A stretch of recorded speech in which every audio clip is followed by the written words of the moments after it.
Today we will discuss about transport layer. Transport layer.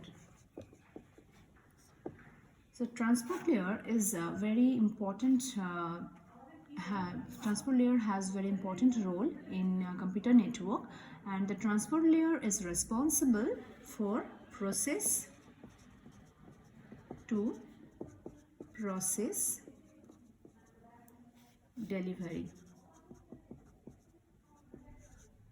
Okay, so here a process is an application program. Process is what? Process is an application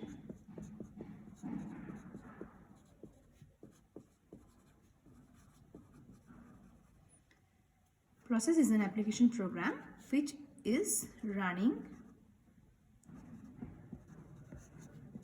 on host. Okay, so where we can see network layer. In network layer we can see that there is a source to destination delivery of individual packet. It does not recognize any relationship between those packets. Okay, but here in the transport layer we can see there is a relationship between a process, because this is the communications can happen here using the process. So the transport layer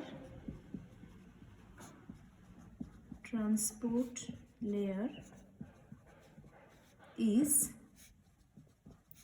responsible for the delivery of a message from one process to another.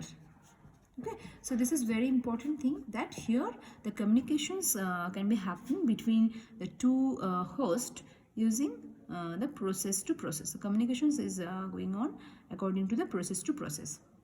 Okay, so here we know that in computers there are several programs are there, and the programs can run at the same time. So for this reason, source to destination delivery means delivery not only from one computer to the next, but also from a specific process on one computer to a specific process to other computer. Okay, so the transport layer header must include a type of address. So there must be a type of address. So type of address can be there. Okay, so this address is called service point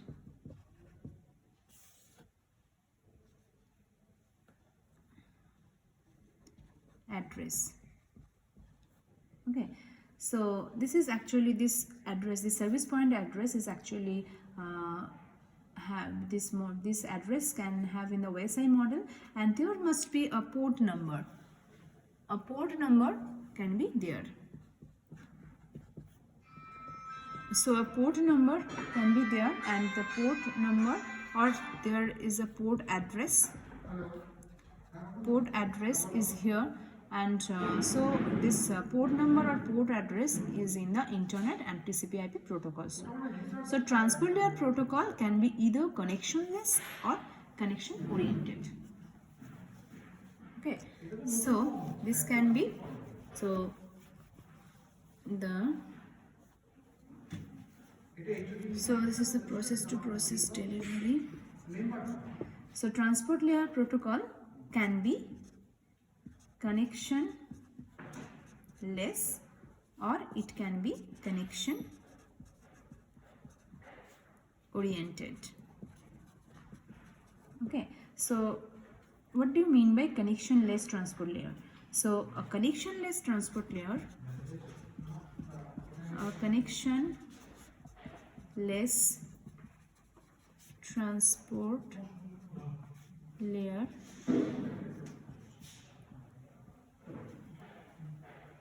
treats each segment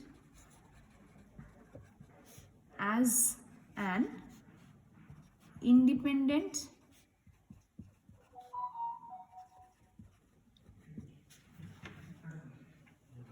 it shows it is an independent packet and delivers it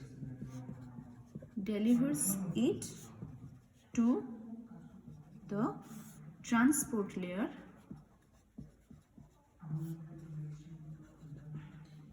at the destination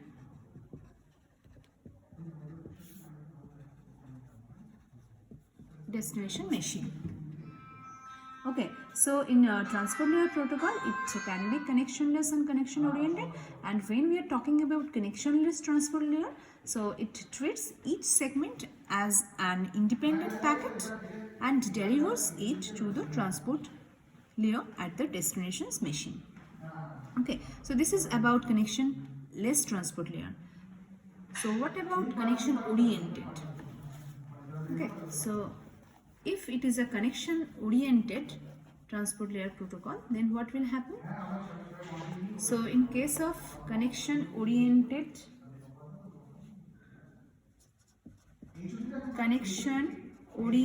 if it is a connection oriented oriented transport layer, it makes a connection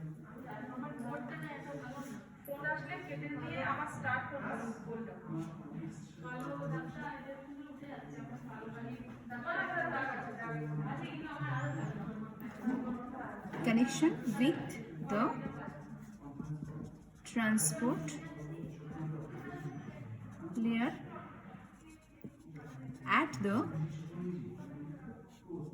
destination machine. Okay, so before it will be done at first, before delivering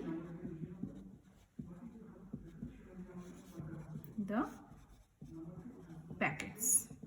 Okay, so for connection oriented transport layer, we need to establish a connection between two devices, between the source and the destination machine before delivering the packets. And after all the data is transferred, the connection is terminated. So after all the data is transferred, it should be, the connection must be terminated. Okay, so the connection must be terminated. Okay, so this is about connection oriented transport layer protocol. Now we have to know one thing. When we are passing any message in transport layer, so there what is happening here, a message is normally divided into transmittable segments. Okay, so the message what the sender is actually sending, that must be divided, the message must be divided into transmittable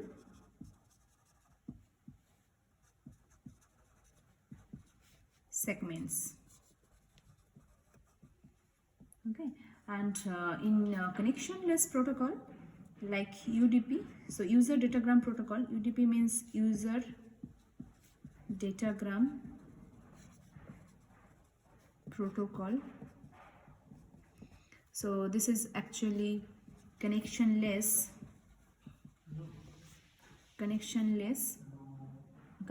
protocol. So here for UDP, each segment can treat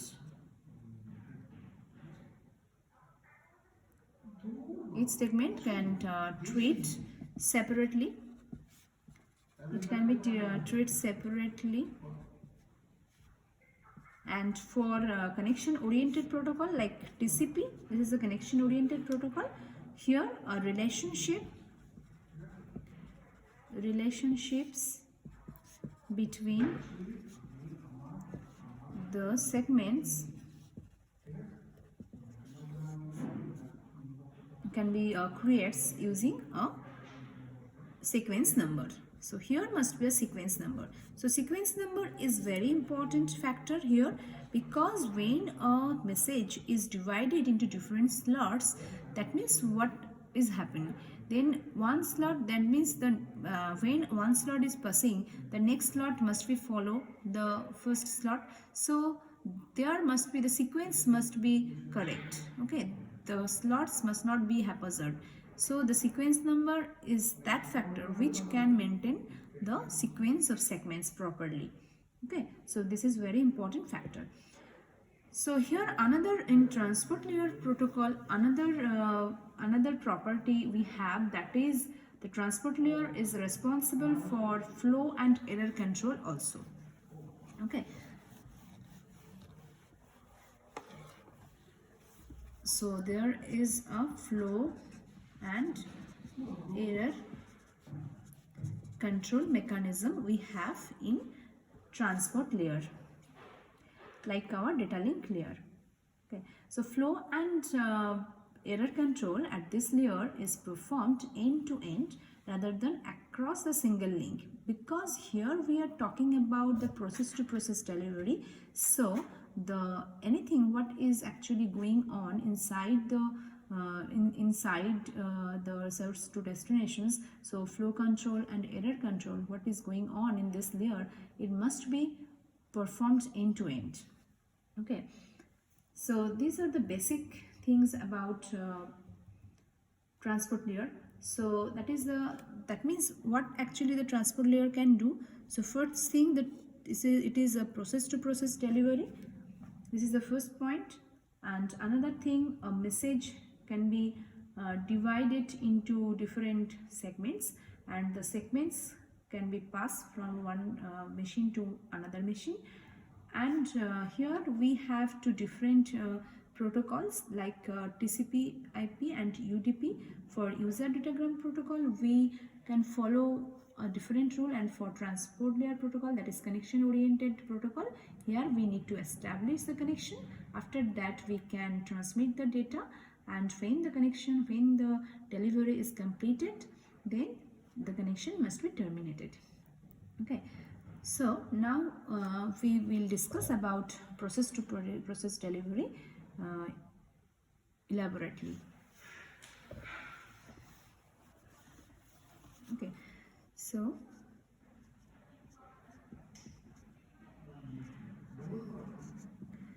here what is actually happening, before this transport layer we actually knew about data link layer, and which is responsible for delivery of frames between two neighboring nodes over a link. So that is, so data link layer is actually called node to node delivery. Okay, so data link layer is actually the node to node delivery. Okay, but in network layer what we are doing, that is the process to process delivery, that means host to host delivery. In network layer this is process to process, or we can say that it is a host to host delivery. Okay, so here the communication on the network is not defined as the exchange of data between two nodes or between two hosts. So real communications actually takes place between two processes, that means between two application programs. Okay, so we need here the process to process process to, so here we need this, the process to process delivery. Okay, so at any moment several processes may be running on the source host and several on the destination host. So to complete the delivery, we need a mechanism to deliver data for one of this process running on the source host to the corresponding process running on the destination host. Okay, so transport layer is responsible for process to process delivery and the delivery of the packet and part of message from one process to another. Okay, so we can note down that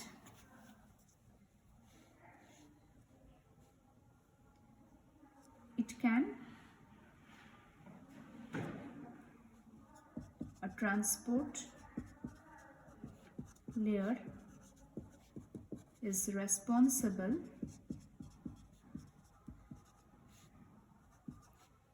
for process to process delivery and the delivery of a packet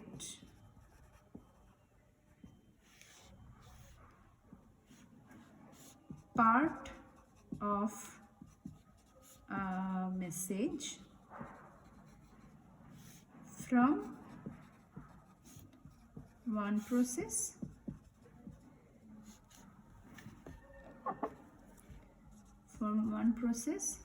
to another. And another thing you have to remember that two processes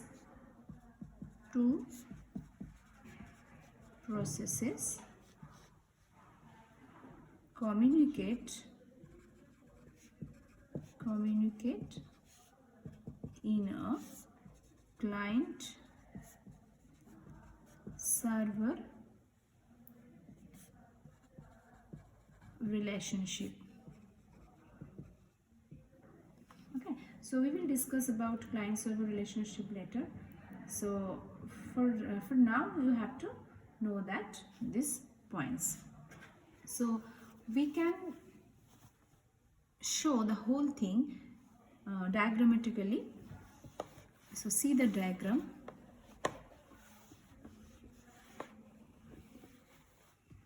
Suppose we have a process like this and there is another process to the destination. This is the process to the destination host. Now we have to pass the message to the process to this process.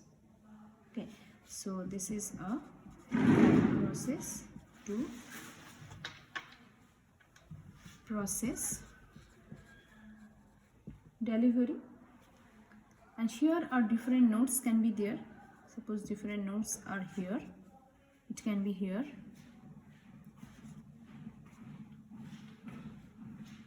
So when these are the different nodes, this is present here, and when we pass from node to node, this is actually going on to the data link layer. So here this is the when data can pass from this node to this node, and it can pass from this to this. So this is actually node to node delivery.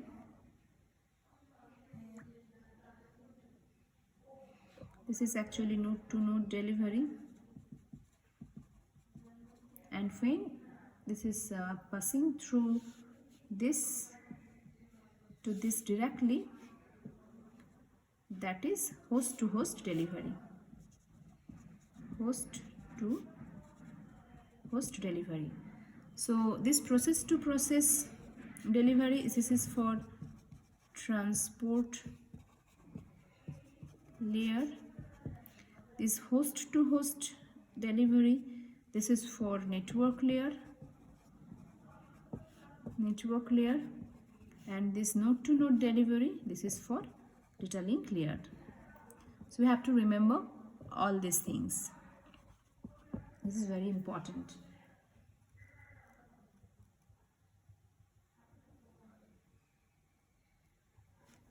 Okay, so in the next we will discuss about client-server paradigm.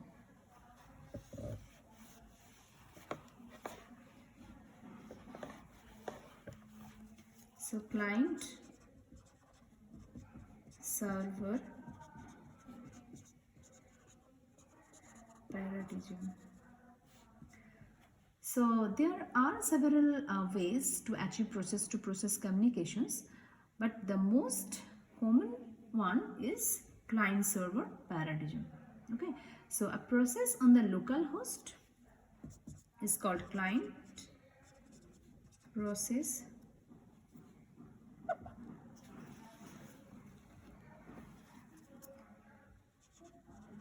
A process on the local host, this is called client, and this client needs services from a process usually on the remote host called server. Okay, so the client needs services from a process usually on the remote host, and this remote host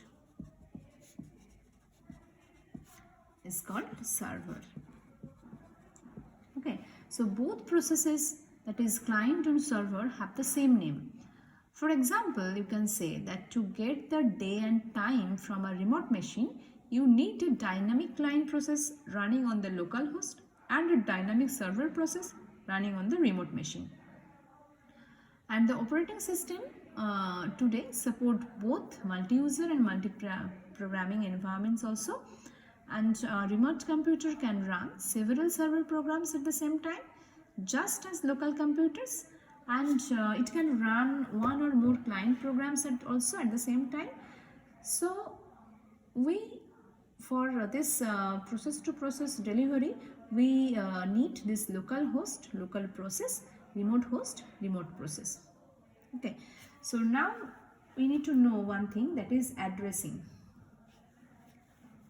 Okay, so next part we will discuss about addressing.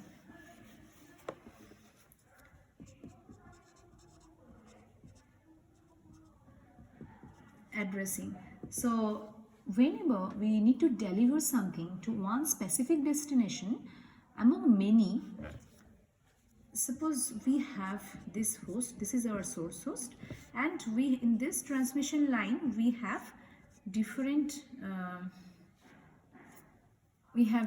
hosts. Okay, so different hosts are there. So when we want to send a message to a specific machine, to a specific host, so we need an address. So for the data link layer we need a MAC address. Okay, so this is for data link layer.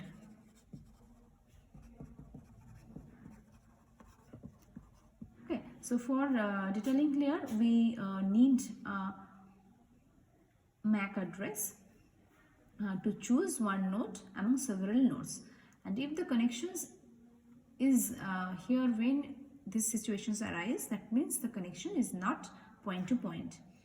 And a frame in the data link layer needs a destination MAC address for delivery and source address for next node's reply. Okay, this is happened in the data link layer. And for network layer, what will happen? We need a IP address. Okay, so for IP address is for network layer. Okay, so we need an IP address to choose one host among millions, and a datagram in the network layer needs a destination IP address for delivery and a source IP address for destination's reply. Okay, so in network layer we need IP address. Now what about the transport layer? So for transport layer we need a transport layer address.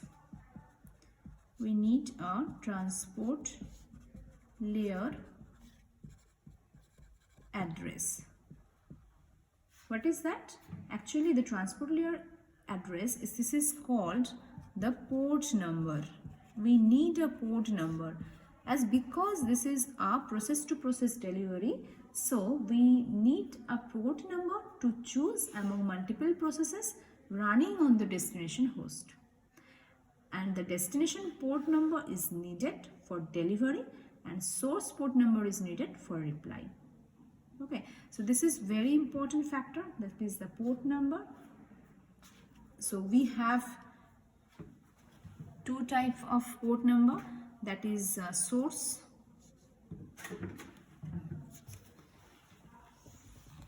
so port number can be two types here, because we need to transmit the data from source to destination.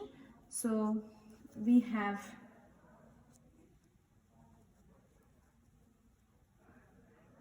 destination port, we have destination port number,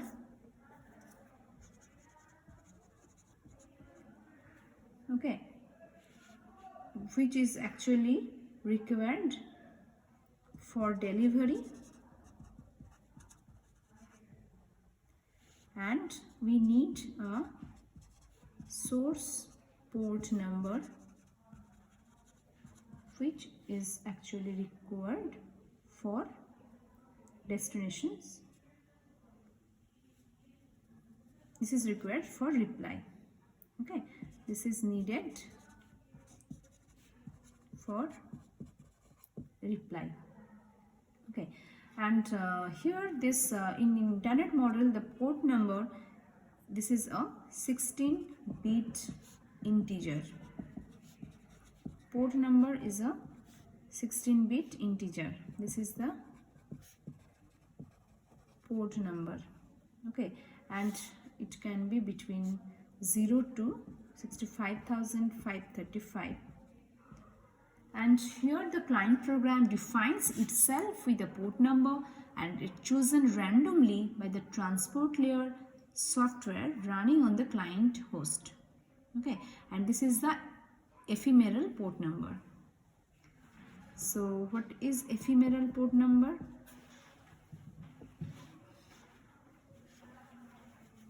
Ephemeral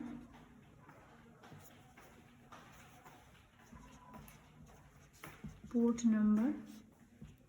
So what is that ephemeral port number? So this is the port number, ephemeral port number. This is when a client programs defines itself. So you can note down that when a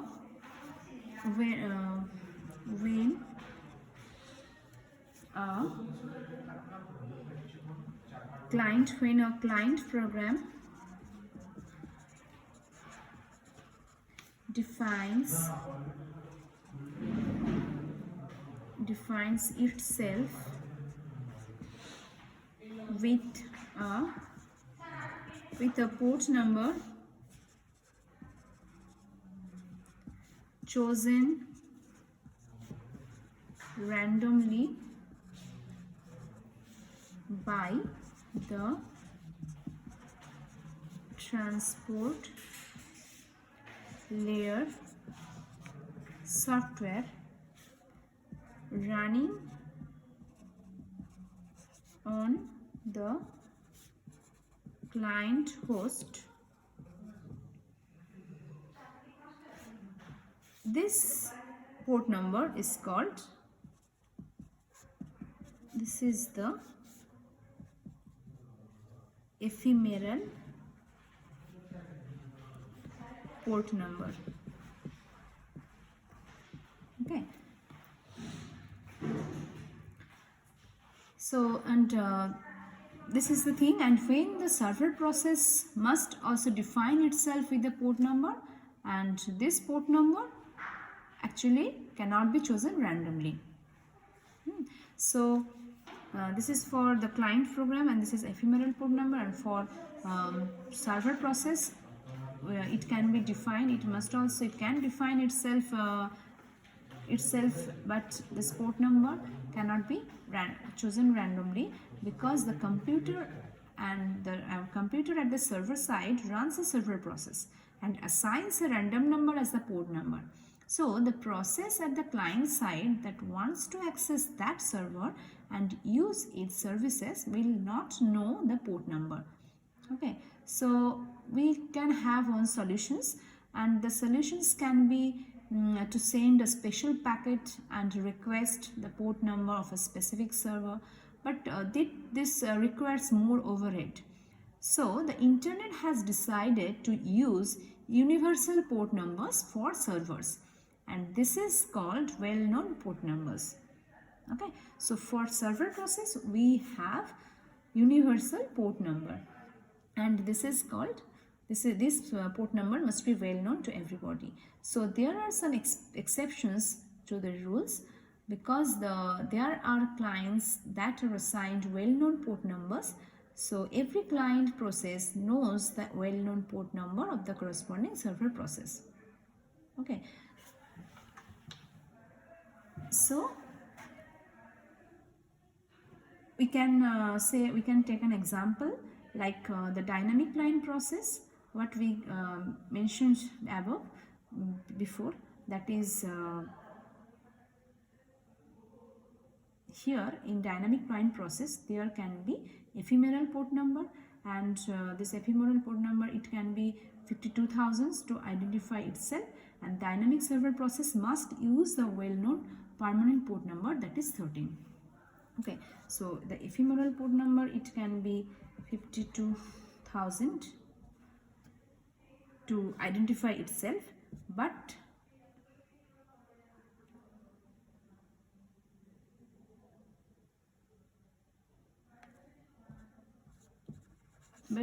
this is daytime, actually this is daytime server process,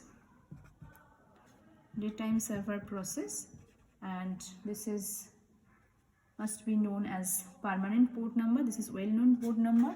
This daytime process, this is known as permanent or well-known port number, and the port number is 13 here. Okay, so we need this port number to communicate between different hosts, between the clients and the server.